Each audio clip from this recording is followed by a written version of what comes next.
Ashutosh Verma Samajwadi party के प्रवक्ता हैं, अरुण राजभर एसपी के प्रवक्ता हैं, उमा शंकर पांडे उत्तर प्रदेश में कांग्रेस कमेटी के प्रवक्ता हैं, सर्वेश मिश्रा आम आदमी पार्टी से हैं, संजय बेचन जी मेरे साथ मौजूद हैं, जाने माने पॉलिटिकल एनालिस्ट हैं, और वीरेंद्र सिंह जी हमारे स्टेट हेड।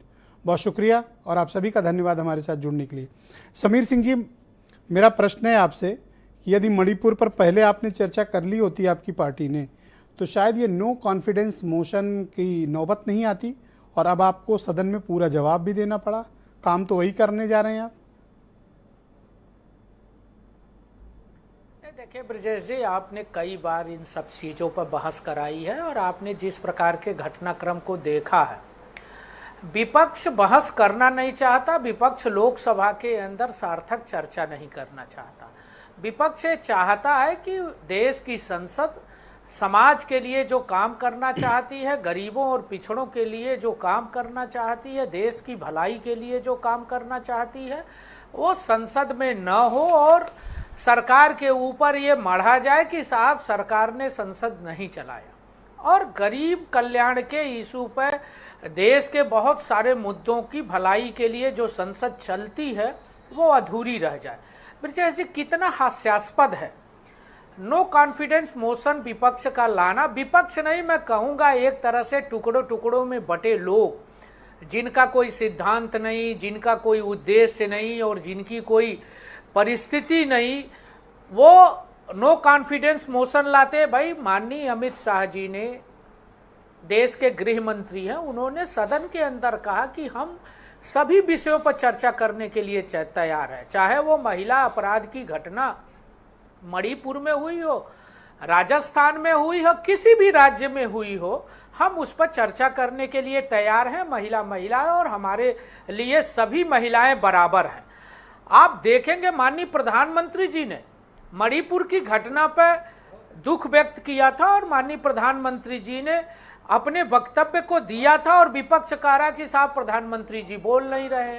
तो कहीं ना कहीं ये भटका विपक्ष है, कहीं ना कहीं ये ऐसा विपक्ष है जिसका कोई नेता तय नहीं है और जिसकी कोई नीति तय नहीं है। मैंने पहले भी आपके इस चैनल पर कहा था कि ये इंडिया नहीं है, ये ईस्ट इंडिया कंपनी है, ये देश को लूटने की योजना बना रही है और देश की जनता तो नो कॉन्फिडेंस मोशन को आपकी पार्टी अब कैसे हैंडल करेगी? नहीं, इसमें हैंडल क्या करना है ब्रजेश जी? हमारे पास बीजेपी के पास अकेले स्पष्ट बहुमत है, बीजेपी के पास अकेले स्पष्ट बहुमत है और हमारे सहयोगी दलों के साथ लेके एक बड़ा बहुमत है माननीय प्रधानमंत्री जी के साथ। और विपक्ष जो नो कॉन्फिडेंस मोशन लाया है उसकी स्थिति क्या है? अभी आप बता रहे थे 142 है।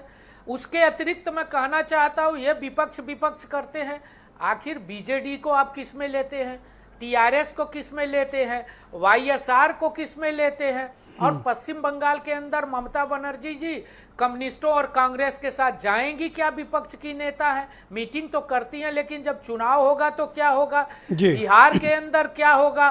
ऐसे बहुत सारे राज्य नो कॉन्फिडेंस मोशन का सामना करने के लिए आपकी पार्टी तैयार है?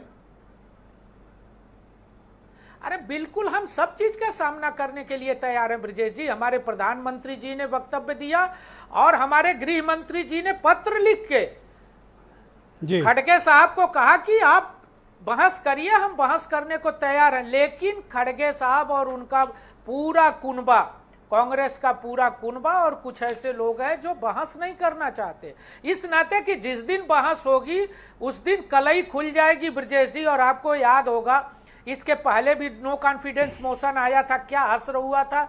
और माननीय प्रधानमंत्री जी ने कहा था कि आगे आप 2023 में लाइएगा और 2023 में गिरा रहा है। और मैं आपके कहने पे फिर कह रहा हूं, फिर विपक्ष 2027 में नो कॉन्फिडेंस मोशन लाएगा। इसका यही काम है जी, यही काम है इनका। धन्यवाद। और इनके चेहरे बेनकाब हो जाएंगे। बहुत शुक्रिया आपका समीर जी, हमारे साथ जुड़े रहिएगा।